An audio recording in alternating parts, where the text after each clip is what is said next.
Good morning. Happy New Year. So great to have you join us again this morning for our morning worship and prayer. So we'll start with our devotion by singing praises to our God as the psalmist says in Psalm 100 verses 4 and 5.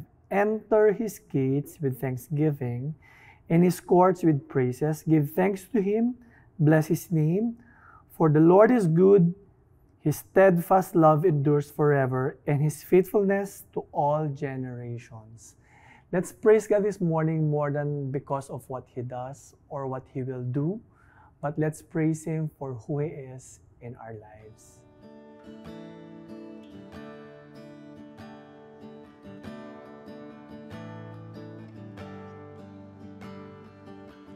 All creation speaks your glory.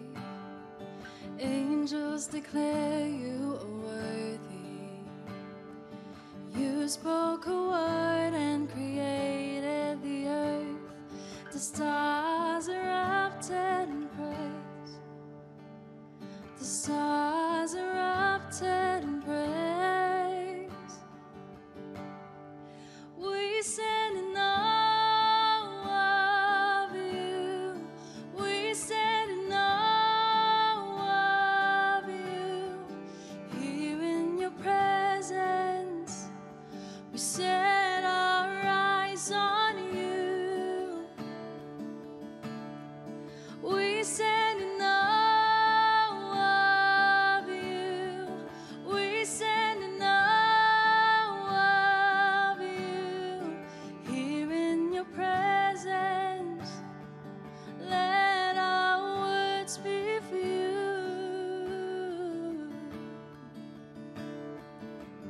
You give light in the morning. The waves of the sea bow before you. Stretched out the heavens and set them in place. The wonder your glory displayed. Your wonder your glory displayed. Your wonder your glory displayed. We stand in awe of you. We stand in awe of you. Here in your presence, we set our eyes on you. We stand in awe of you. We stand in awe of you. Here in your presence, let our words be for you. Oh, oh,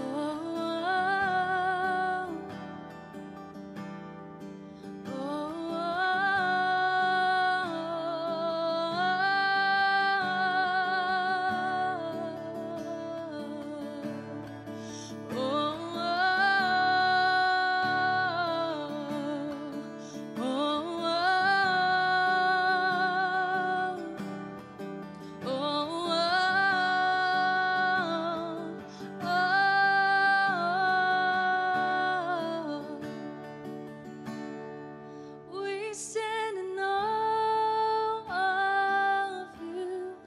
We stand in awe of you. Here in your presence, we set our eyes on you. We stand in awe of you. We stand in awe of you. Here in your presence, let our words be for you. And here in your presence, let our words be for you. And here in your presence, let our words be for you.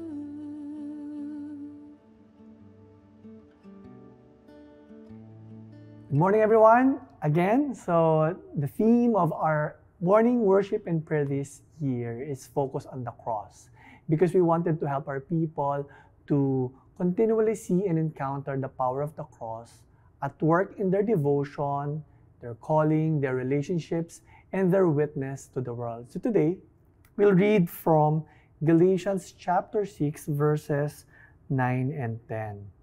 It says here, "And let us not grow weary of doing good, for in due season we will reap, if we do not give up. So then, as we have opportunity, let us do good to everyone, and especially to those who are of the household of faith." So we can see in these verses that Paul was exhorting the church in Galatia to do good to everyone whenever they have an opportunity.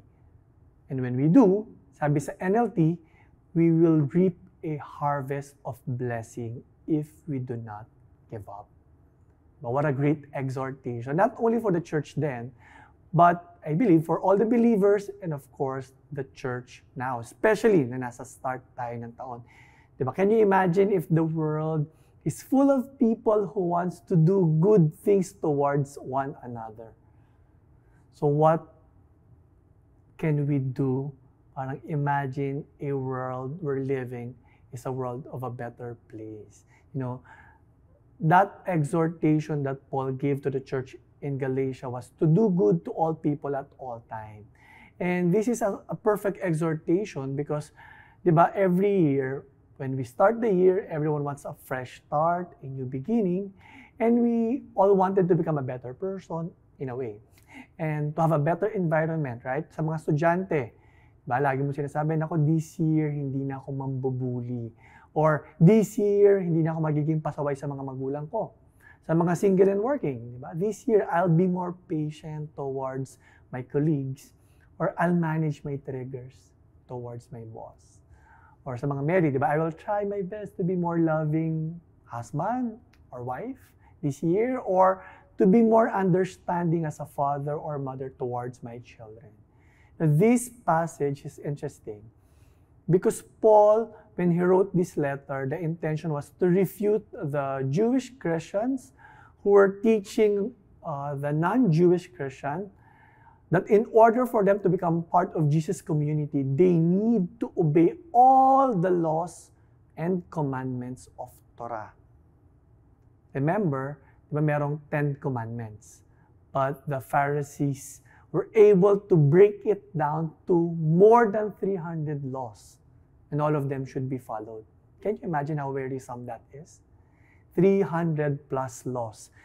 Thinking and being mindful na lahat yun nasusunod mo. And that's why Paul was opposing that teaching, saying that no, all of this has nothing, of course, or no bearing compared to what Christ has done. The only reason is Christ on the cross. That's why the church faced the challenges, of course, and persecution. But interesting, kasi at the end of the letter, he was exhorting the people now, okay, do good to all people at all times. It sounds to me like, do more good.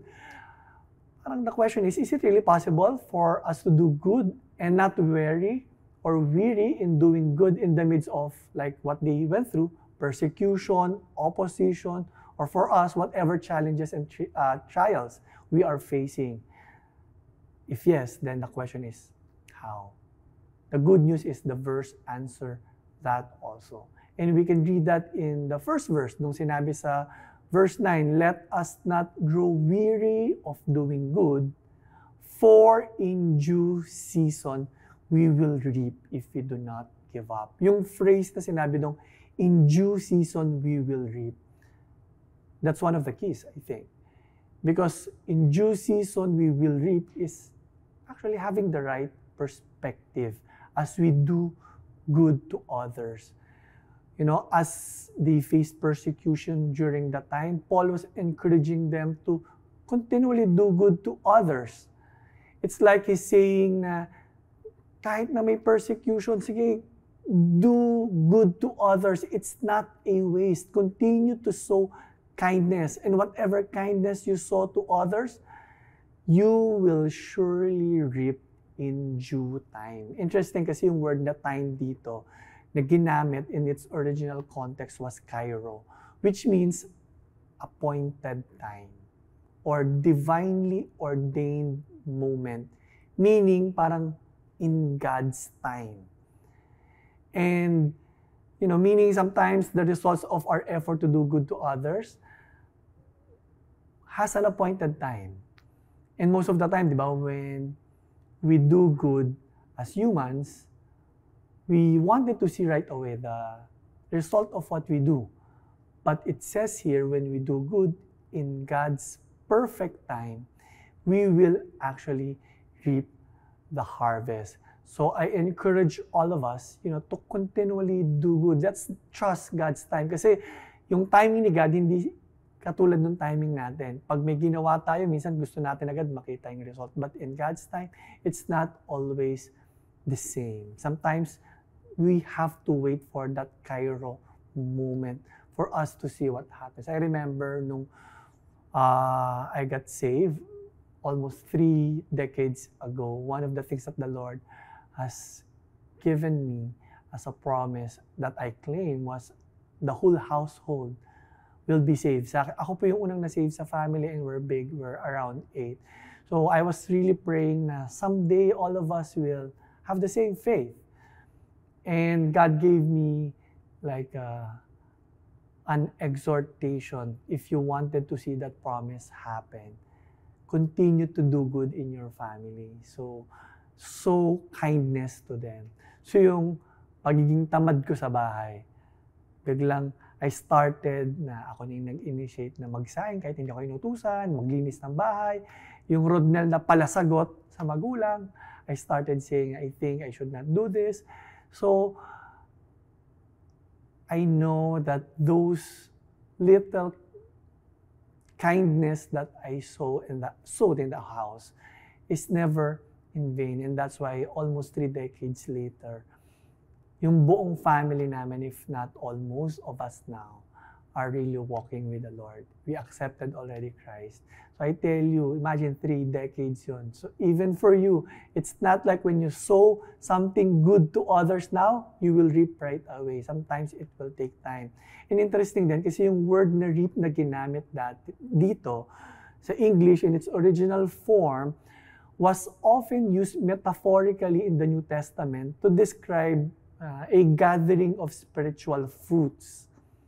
So just like what happened in my life, na I sowed kindness, so I saw the spiritual fruits of my family getting saved. But the other side of it is, what if the spiritual fruit that you will reap is not the spiritual fruits that will come from others, but the fruit of the Spirit that is being formed inside of you.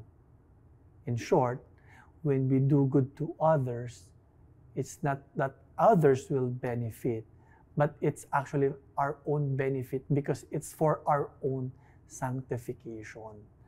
Meaning, we are being formed in the likeness of Christ. Well, that's exactly also what had happened to me. Not only that I saw my family now worshiping God, I realized that in those 3 decades of sowing kindness to my family, I myself have benefited from that. Kasi nakita ko naman, at least I grew in my patience now. I'm more loving, I'm more gentle, I would say. Hindi na ako katulad ng dating laging galit. So, ako mismo ang nag-reap nung fruit ng sowing of kindness to other people. Okay? So, yung pangalawang nakita ko dito sa verses natin is, that's why the right perspective, before I move to that, is that, doing good to others is never in vain. So again, ulitin ko yan, doing good to others is never in vain. So pag yun yung perspective natin, I think it would help us see doing good to others, and it will not wear us out. Pero I think there's something deeper than a perspective. More than the perspective, I think what's important also is having the right motive. Kasi we can see that in verse 12. And I want to read it in NLT version kasi mas maganda kung paano siya finrame doon.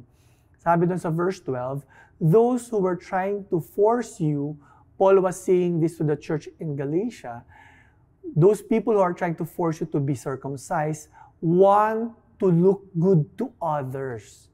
They don't want to be persecuted for teaching what the cross of Christ alone can save.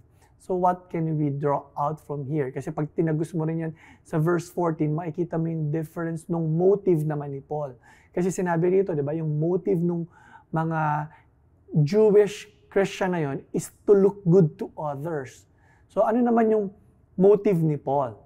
Verse 14, sabi rin, as for me, I never boast about anything except the cross of our Lord Jesus. Because of that cross, my interest in this world has been crucified, and the world's interest in me has also died.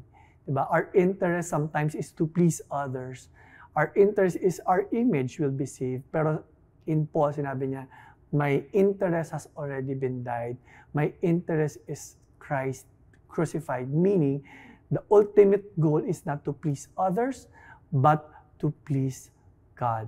So whenever we do good things to others and we think of Christ on the cross, I hope we will be reminded of Christ doing everything for us. Kasi yung understanding of what Christ has done for us on the cross will give us a good motivation and reason why we can continually do good to others and not be weary. Kasi imagine, in-endure ni Christ lahat-lahat. Yun yung sinabi sa Hebrews chapter 12, verses 2 and 3, looking to Jesus, the founder and perfecter of our faith, who for the joy that was set before him endured the cross, despising the shame, seated at the right hand of the throne of God. Sabi sa verse 3, consider him who endured from sinners such hostility against himself, so that you may not grow weary or faint-hearted. Diba? He was persecuted by the very people whom he loved. The very people whom he did good are the very people who shouted, crucify him, crucify him. But did that affected Christ? Not at all. Because the love that he has for them is enduring and steadfast. So, I think the right motive for us is doing good to others is not a responsibility as a Christian, but it's a response to what Christ has done for us.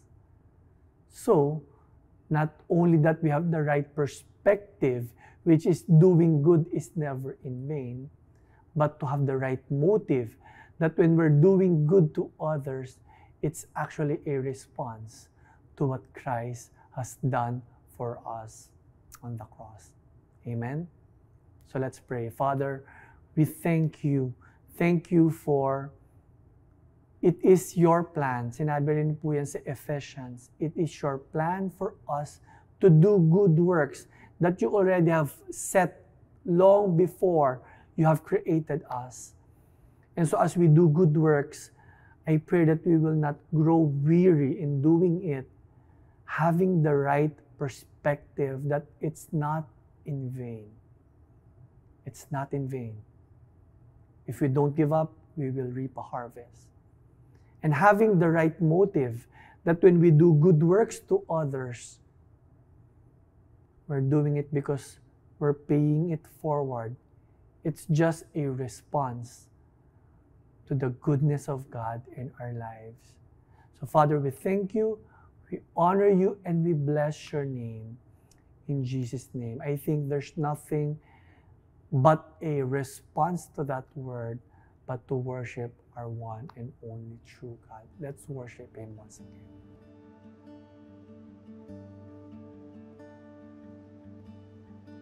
We stand in awe of you. We stand in awe of you. Here in your presence, we set our eyes on you. We stand in awe of you. We stand in awe.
Amen. So now let me speak a word of blessing for all of us this morning before we go. May the Lord bless you and keep you. May the Lord make His face shine upon you and be gracious to you. And may the Lord lift up His countenance upon you and give you peace. God bless everyone and have a great day.